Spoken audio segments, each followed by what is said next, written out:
નમસ્કાર મિત્રો, આપ સર્વેનું આપણી યુટ્યુબ ચેનલ એસકે સ્ટડી ટોકની અંદર હાર્દિક સ્વાગત છે.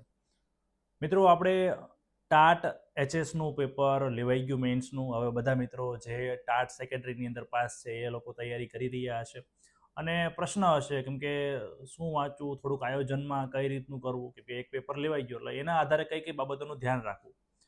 તો ખાસ મિત્રો અહીંયા ખાસ મેં 3 બાબતોની તમને અહીંયા હું વાત કરવાનો છું. આ બાબત જે હું વિડીયોમાં કહેવા જઈ રહ્યો છું મિત્રો, એ પ્રમાણે તમે કામ કરશો તો તમને ચોક્કસથી ઘણો બધો પરીક્ષાની અંદર ફાયદો થવાનો છે. આ 3 બાબતોની વાત કરું એની પહેલાં મિત્રો, તમે ચેનલ ઉપર નવા હોય તો ચેનલને સબસ્ક્રાઇબ કરી દેજો. કેમ કે આપણે હવે આપણી ચેનલ ઉપર ટેટ 2 માટેના પણ રેગ્યુલર ઘણા બધા વિડીયો મૂકવાના છીએ. આપણી નોટ્સ પણ આપણે ટૂંક સમયમાં રેડી થવાની છે ધીમે ધીમે. એટલે ચેનલ ઉપર નવા હોય તો ચેનલને સબસ્ક્રાઇબ કરી દેજો, જેથી હું કોઈ પણ નવો વિડીયો મૂકું તો તમારા સુધી પહોંચી જાય. અને બીજું મિત્રો કે તમે આપણી ટેલિગ્રામ ચેનલમાં ના જોડાયેલા હોય તો ટેલિગ્રામ ચેનલમાં જોડાઈ જજો. 19,500 કરતાં પણ વધુ વિદ્યાર્થીઓ ટેટાટવાળા જોડાઈ ગયા છે અને જે કંઈ અપડેટ હોય છે હું ત્યાં પણ ઘણી બધી મૂકતો હોઉં છું, તો એનો લાભ તમે લઈ શકો. ખાસ પહેલી વસ્તુ જે તમારે કરવી જ જોઈએ, સ્કીપ ન જ કરવું જોઈએ, એ છે ગુજરાતી ગ્રામર. કેમ કે મિત્રો એમાંથી રોકડા માર્ક મળવાના છે. હવે ઘણાને પ્રશ્ન હશે કે સાહેબ આ કરવું ક્યાંથી. આજથી 2.5 મહિના પહેલાં પણ મેં રાડું પાડીને મિત્રો કીધું હતું કે તમે GCRT પહેલાં કરજો, બીજા ગમે પ્રકાશનની બુક હોય કરાય, પણ આ બધું થઈ ગયું હોય ને તો કરાય. એટલે તમારે ફરજિયાત ધોરણ 6 થી લઈને ધોરણ 12 સુધીમાં જે ગ્રામર છે બધું આપણે નથી કરવાનું. આપણે તો મેન્સમાં જે ટોપિક આપેલા છે તમને ખ્યાલ છે, એ તમે વાંચેલો છે સિલેબસ, કે કયું બાબતો આપણે મેન્સની અંદર પૂછાય છે. રૂઢિપ્રયોગ, શબ્દ સમૂહ માટે એક શબ્દ, કે ઓલું વિધાનવાળું જે આવે છે, તમે એ તો તમને ખ્યાલ જ છે, અત્યારે મારે નામ આપવાની જરૂર નથી. તો એને અનુરૂપ ગ્રામર ને જે બધી વસ્તુ તમારે GCRTમાં એમાં PhD કરવાની છે મિત્રો. ખાલી વાંચવાનું નથી. વાંચશો કેમ કે અહીંયા MCQ નથી આવવાના, તમારે ડાયરેક્ટ જાતે જવાબ લખવાનો છે. જો તમે વ્યવસ્થિત વાંચેલું હશે તો જ મિત્રો તમે જે છે એ આ લખી શકવાના છો. એટલે ફરીથી કહું છું કે GCRT ઉપર ભાર આપજો.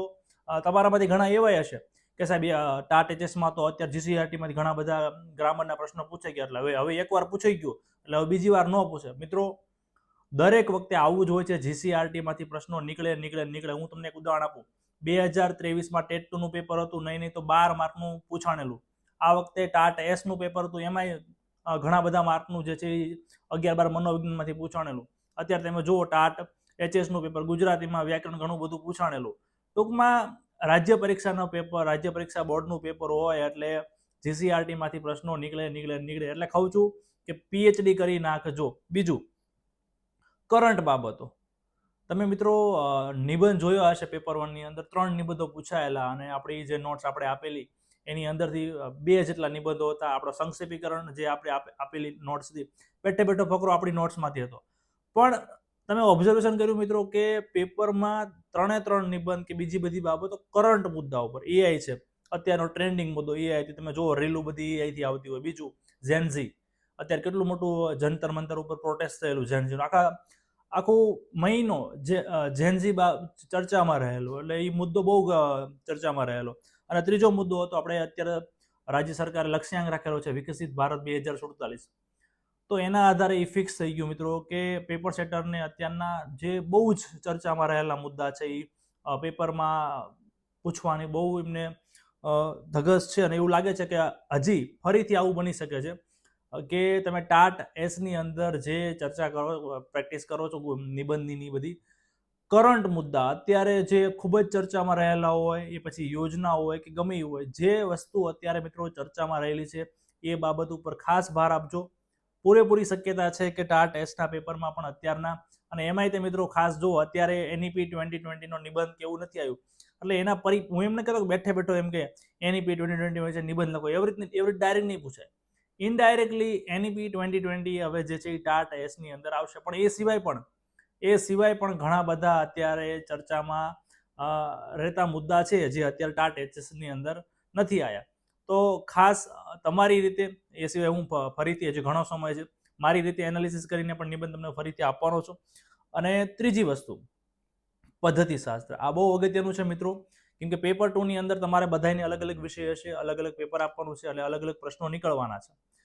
હવે શું કરાય? એટલે આજથી લગભગ મિત્રો મહિના દોઢ મહિના પહેલા મેં એક વિડીયો મૂકેલો કે પદ્ધતિ શાસ્ત્ર માટેના આઈએમપી આ પ્રશ્નો કરજો. તમે ટેલિગ્રામ ગ્રુપમાં આપણે એ વિડીયો લિંક મૂકેલી અને તમારામાંથી ઘણા બધા મિત્રો એ વિડીયો જોયેલો પણ ખરો. તો મિત્રો તમે એ જોજો, એ વિડીયો જોજો અને અત્યારે ટાટ એચએસના જે પેપર લેવાના, ટાટ એચએસનું જે પેપર લેવાનું એની અંદર જોજો કેવા કેવા પ્રશ્નો નીકળેલા છે. મેં જે વિડીયોમાં કીધેલું છે લગભગ ઘણું બધું મિત્રો, અમુક પેપરમાં 15 માર્કનું, અમુકમાં 10 માર્કનું, બહુ બધું જે છે એ પરીક્ષાની અંદર મિત્રો પૂછાણું. હવે તમારે શું કરવાનું મિત્રો? હવે તમારી પાસે હજુ સમય છે, કેમ કે હજી આ મહિનાની 20 તારીખ નથી આવી, એટલે તમારી પાસે 1 મહિના કરતાં પણ વધુ સમય છે. તો એક આ કામ કરશો એટલે મિત્રો તમારે, હું માનું છું કે 5 થી 10 માર્કનો ફાયદો થાય અને થાય.